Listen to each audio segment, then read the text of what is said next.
Miss Ananya, और आप बच्चों को जान के बहुत अच्छा लगेगा कि अनन्या ने भी अपने बचपन की पढ़ाई इमैनुअल स्कूल से ही प्रारंभ की थी और ये आपकी एलुमनी भी हैं। इन्होंने अपना एक अच्छा मुकाम हासिल किया है, तो give a big hand to Ananya.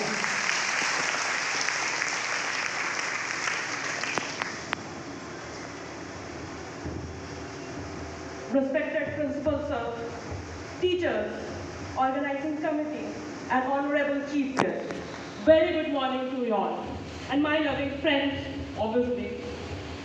So, as Daniel sir already said, that I studied in Emmanuel. So, kids, time flies really fast.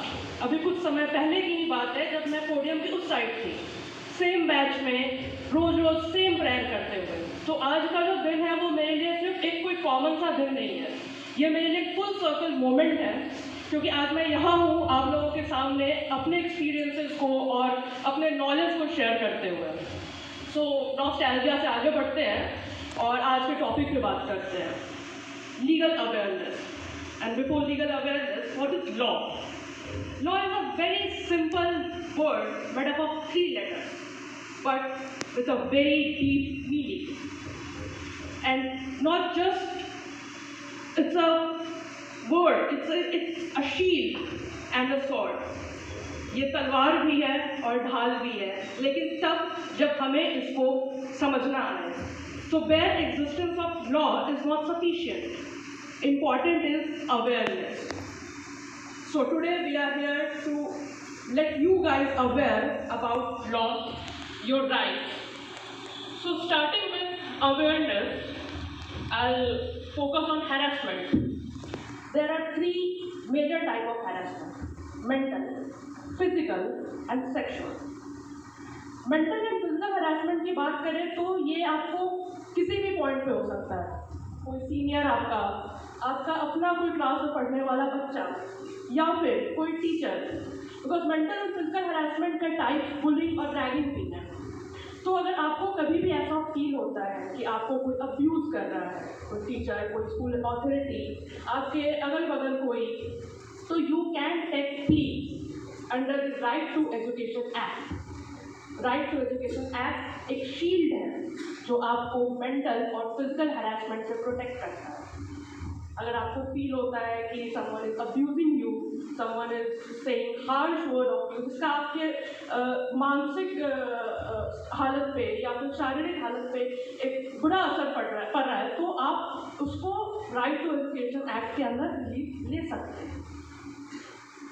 उसके आगे सेक्सुअल हरासमेंट, ये बहुत ही कम बात किया जाने वाला शब्द है सेक्सुअल हरासमेंट, क्योंकि हमारे सोसाइटी में इसको बात करने से पहले लोग शर्मा जाते हैं। बच्चों को ये बताने से पहले कि क्या गलत है और क्या सही है, अक्सर लोग शर्मा जाते हैं। लेकिन नहीं, सेक्सुअल हरासमेंट को सबसे बड़ा बढ़ावा हमारे और आपके शर्म से मिलता है। शाइनेस वो सीढ़ी है जिस पे चढ़कर सेक्सुअल हरासमेंट हमारे तक आती है, इसलिए पहले हमें अपने शाई नेचर से बाहर निकलना होगा। इसके बारे में बात करना कुछ गलत नहीं है। अगर आप सेक्सुअल हरासमेंट के बारे में बात करते हो तो इससे आपके संस्कार छोटे नहीं होते हैं, इससे आप सही और गलत को समझ पाते हो। गुड टच और बैड टच क्या है ये आप जान पाते हो, कब आपको किसके अगेंस्ट कैसे आवाज़ उठानी है ये आप समझ पाते हो। आप अपने पेरेंट्स से ये बोल पाते हो कि आपके साथ क्या गलत हो रहा है। और bad touch person to person vary करता है। ज़रूरी नहीं है कि जो मेरे लिए बैड टच है वो आपके लिए भी बैड टच हो, या जो मेरे लिए गुड टच है वो आपके लिए भी गुड टच हो। अगर आप किसी के नज़र के सामने आने से घबराते हो, आपको उसके विसिनिटी में अनकंफर्टेबल फील होता है, थ्रेटेंड फील होता है, ये बैड टच है। और ज़रूरी नहीं है कि जो इंसान मेरे लिए अच्छा है वो आपके लिए भी अच्छा हो, नहीं। तो ये आपको डिसाइड करना है और आपको बोलना है, क्योंकि जब आप बोलोगे तो ही आपको मदद मिलेगी। और कानून बैठा ही आपके मदद के लिए है। हमारे कानून में सिर्फ आप बच्चों के लिए एक्ट है, protection of children from sexual harassment, जिसको हम पॉक्सो कहते हैं। लेकिन जब तक आप बोलोगे नहीं, तब तक आप जानोगे नहीं, कैसे हो पाएगा।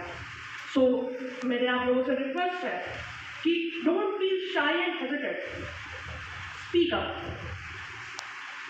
डरने के, आपका डर आपके दुश्मन की ताकत होती है, और उसको जब तक पता होता है कि आप डर रहे हो, वो आपको डरा कर रखता है। तो हमारा लॉ हमें उस डर से फ्रीडम दिलाता है, हमें हिम्मत देता है कि हम बोलें, क्योंकि कानून हमेशा सच का साथ देता है। उसके आगे अगर हम आगे बात करें तो हाँ, एक इम्पॉर्टेंट बात, हरासमेंट मैंने कहा कि टीचर्स भी कर सकते हैं, बट कल को ऐसा ना हो कि टीचर्स कहे कि होमवर्क दो तो तुम क्या दो, ये हरासमेंट है। No dear kids, homework is not a harassment, it's for your own good. तो कानून हमारे प्रोटेक्शन के लिए जरूर है, बट उसको गलत वे में यूज नहीं करना है, क्योंकि ऐसा केस अक्सर सुनने को आता है कि टीचर ने होमवर्क मांगा, बच्चे ने उसको सू कर दिया हरासमेंट के लिए।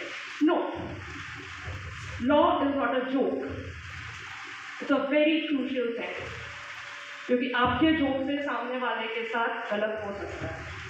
तो ना तो हमें खुद के साथ गलत करना है और ना ही हमें सामने वाले के साथ गलत करना। अब ऐसा नहीं कि हमारे पास इमेंस राइट है तो उस राइट को यूज करके हम सामने वाले को ट्रबल करें, नहीं, फिर तो कोई फायदा नहीं रह गया। उसके आगे अगर हम बात करें तो online scam, it's the age of technology. हम सब डिपेंडेंट हैं इंटरनेट पे अपने डेवलपमेंट के लिए, अपने ग्रोथ के लिए, अपने इजी लाइफ के लिए। जब से इंटरनेट आया है, online shopping, online payment, online apps like WhatsApp, Instagram, Facebook, आज जो टाइम है, everything is just a touch away, not even a call, just a touch away. आपने इंस्टाग्राम खोला and you are able to see the world. लेकिन जितना ही ज़्यादा हम internet के पास हैं, हमारे लिए खतरा उतना ही ज़्यादा है, क्योंकि हमें ये तो पता है कि इंटरनेट कैसे यूज़ होता है, लेकिन उसके क्या क्या कॉल्स हो सकते हैं ये हमें नहीं पता। हम बहुत ज़्यादा हैप्पी हो जाते हैं, अपने सारे लोकेशन शेयर करते हैं। No, this is the wrong way to use internet. हमें अपनी बातों को शेयर करना है, बट ईच एंड एवरी बात को शेयर करने की ज़रूरत नहीं है। हमें यह फिल्टर आउट करना है कि हमें कितनी बातों को इंटरनेट पर डालना है, because India is a developing country, not a developed country. आपको लगता है कि law is there to protect you, no, law is there but not to every extent. Like अभी भी वर्चुअल स्पेस में जो क्राइम हो रहे हैं वो हम कंट्रोल कर रहे हैं, but not to some extent. तो हमें सपोर्ट चाहिए आप बच्चों का, जो आगे आ सके और चीज़ों को समझ सके कि ओके फाइन, हमें ये नहीं बताना है कि आज हम शॉपिंग पे भी जा रहे हैं, अरे कुछ बात अपने तक भी रखो, हर बात को शेयर करने की जरूरत नहीं है, क्योंकि यू नेवर नो कौन आपको कहाँ से ट्रैक कर रहा है। तो कई बार बहुत सारी बातों को शेयर करके अपने लिए भी एक ये खतरा इन्वाइट करते हैं, थ्रेट इन्वाइट करते हैं। बट अगर आप पूरे प्रिकॉशन के साथ हो, ड्यू डिलिजेंस के बावजूद आपके साथ कुछ गलत हो जाता है, like cyber bullying, cyber threatening, online scam, so my dear kids, law is there. Information technology law 2000 protects you from these crimes. Like किसी ने आपको फोन किया कि मैम OTP आया है, please share it with, no,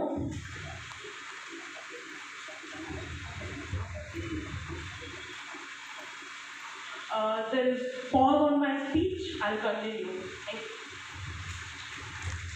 चूँकि अभी ये कंटिन्यू करेंगे अनन्या, चूँकि हमारे जो चीफ गेस्ट हैं और व्यस्तता उनकी बहुत है, वो निकलना चाहते हैं, तो एक हमारी परंपरा है, बुके देके ये मोमेंटो देके सर का स्वागत करेंगे और उसके सर को विदा करने के बाद ये सेशन हमारा कंटिन्यू करेंगे।